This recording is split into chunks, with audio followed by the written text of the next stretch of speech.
இருக்கலாம், அப்பெல்லாம் பண்ற ஆள் நான் இப்போ கிடையாது. My life has completely changed. When God touches you, He will equip you. He will build your character. He will mold you. நீங்கள் பேசுகிற பேச்சிலேருந்து, நீங்கள் போடுற ட்ரெஸ்லேருந்து எல்லாமே மாறும். மக்கள் நம்மக்கிட்ட வந்து பேசுகிற விதமும் மாறும். You will never be the same anymore. So, from today onwards, ask God, உங்கள் டெஸ்டினி என்ன? என்னை இத்தனை பேர் ஏமாத்துறாங்க, என்னை அவமானப்படுத்துகிறாங்க, என்னை அசிங்கப்படுத்துகிறாங்க.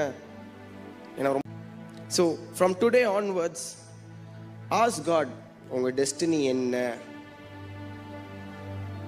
என்னை இத்தனை பேர் ஏமாத்துறாங்க, என்னை அவமானப்படுத்துகிறாங்க, என்னை அசிங்கப்படுத்துகிறாங்க, என்னை ரொம்ப கீழ்த்தனமாக பேசுகிறாங்க அப்படின்னு யார் வேணால் நம்மளை சொல்லலாம். But ask God. God will pick you up from that place, and அதே இடத்துல, the same place where people shattered you, He will lift you up.